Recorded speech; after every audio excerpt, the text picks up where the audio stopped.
Welcome to the bold analysis. There is a spotlight that we have to look at.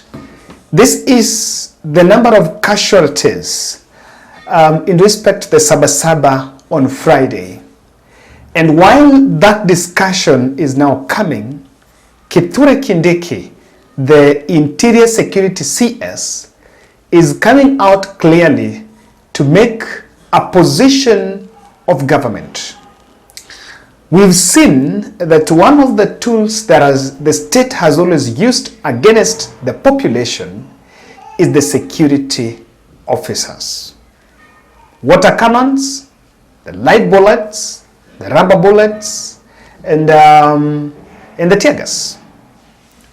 And what has actually emerged is, in the minds of protesters, when people are going to protest, there is a bit of that resilience now, expecting we are going to be tear gassed.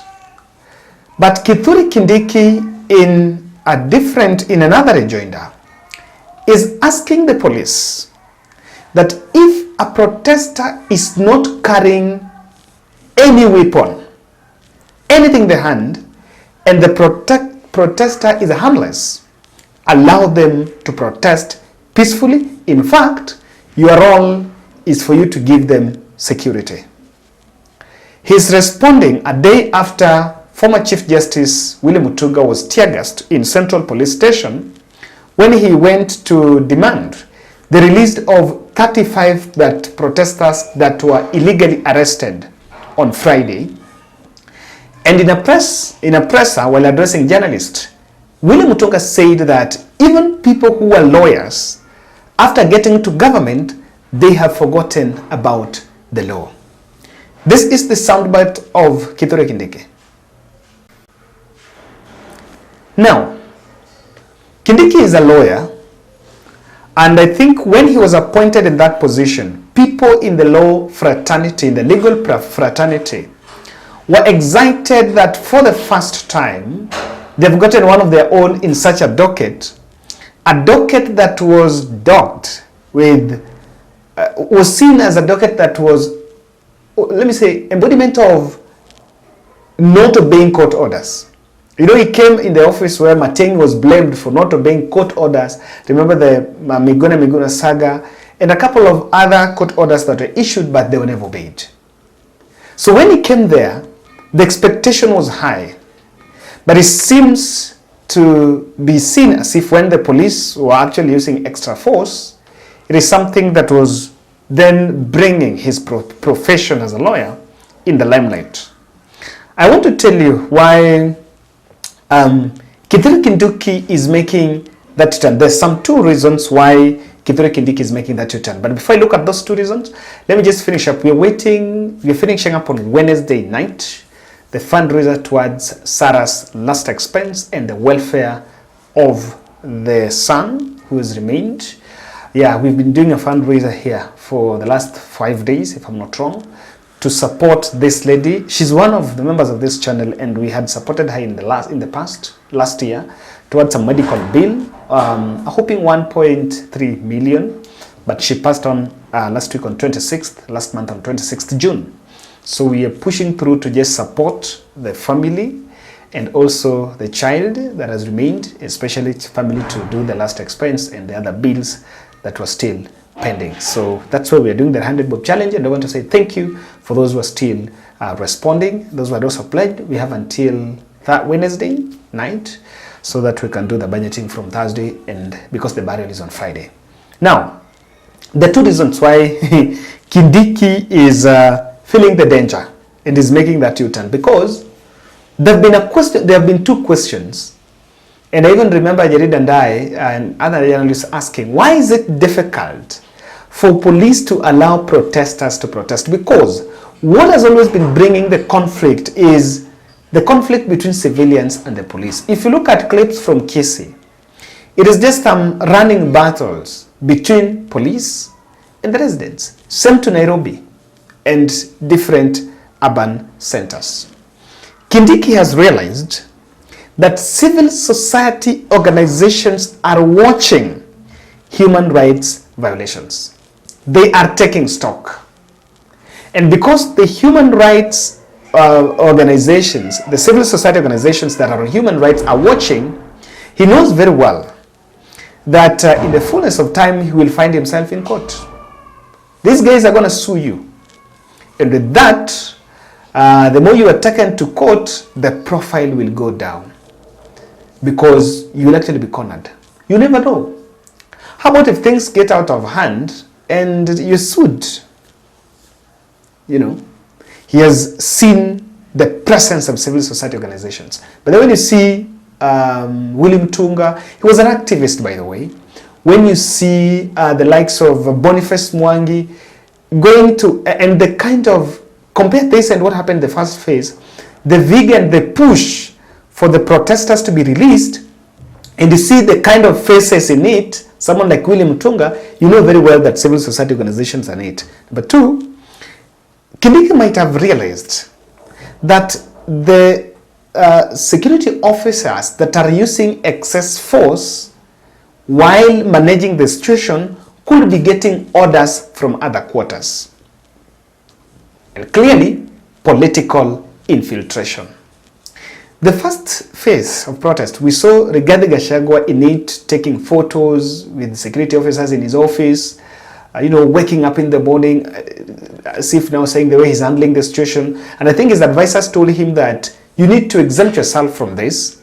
You need to at least take a back seat and work from the background, because you are taking responsibility for what the police are doing in the streets. So nothing has changed. It's just like the photos are not being taken like the way it were in the month of March. But Kindiki is coming to a realization that there are some other quarters within government that are giving orders. And he is issuing a direct warning to the security officers. You will bear a personal responsibility. Now, I want to go straight and speak to the agents of the state. The danger of unleashing weapons, unleashing water cannons, unleashing tear gas and bullets on the population is very, very, very dire. That danger, the threat, is very huge. We are simply treading the dangerous route. In the whole of this, in the protest, when the population is protesting, what should government do? You need to ask yourself that question. What should they do? Should they beat people, or should they try to address, what should be their tone? Should they be confrontative? Should they confront the population?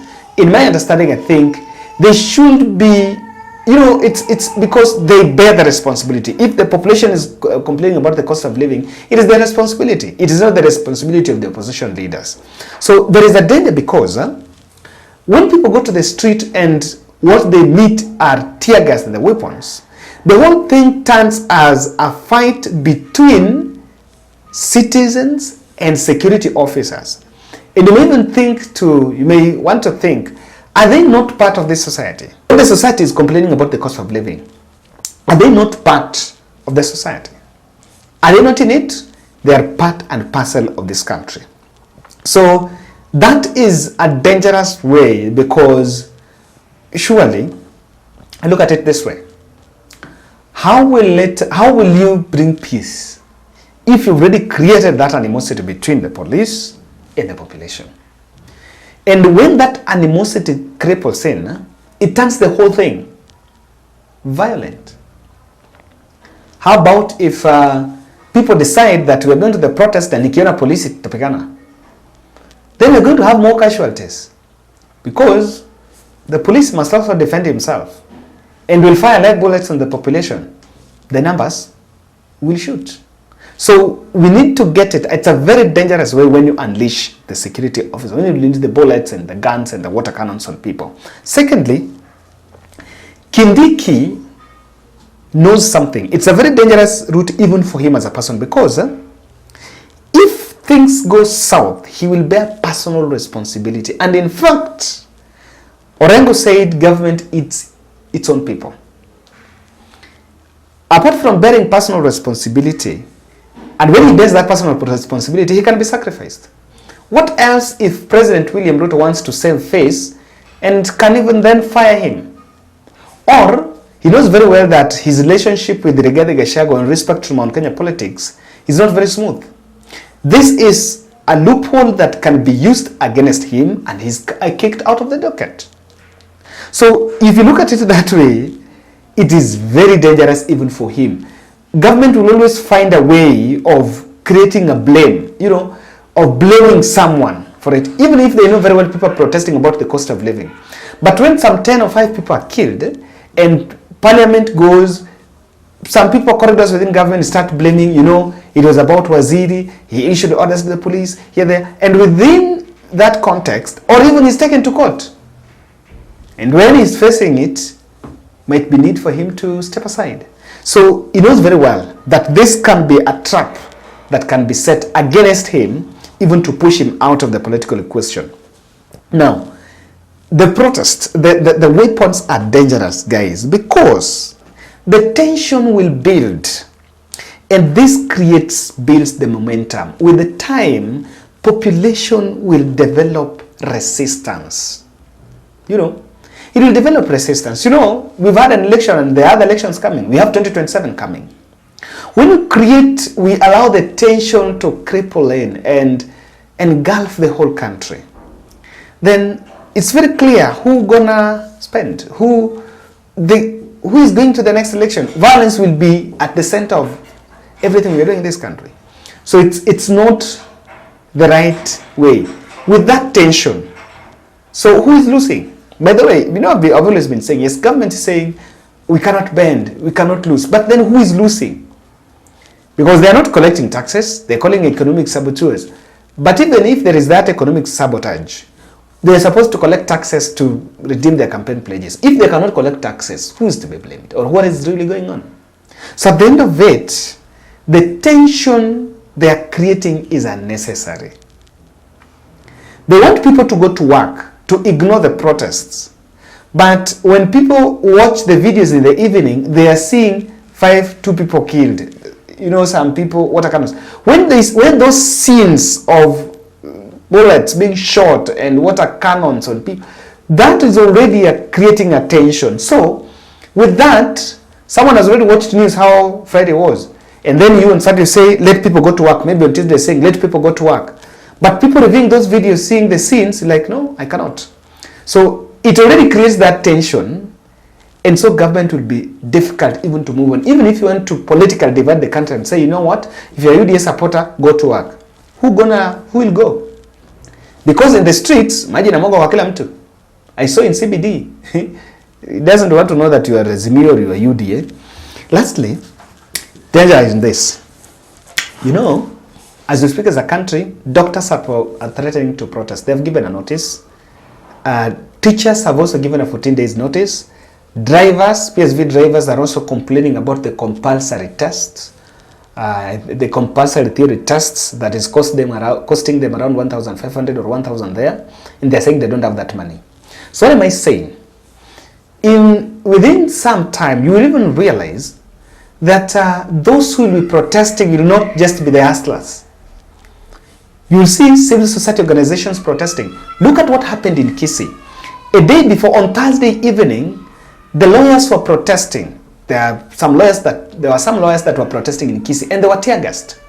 So the moment they were tear gassed, the day before Friday, there was already tension in Kisii. Now that is what's going to happen. If you normalize using tear gas in people, you will tear gas doctors, teachers, drivers, and everyone. Now, when you do that, can even bring into table, you realize that you're doing some sort of suppression. So I think it's something that needs to be understood very well, that it cannot work. Something needs to be done. But maybe Kindiki is getting it right. Thank you guys. Let's meet in the next.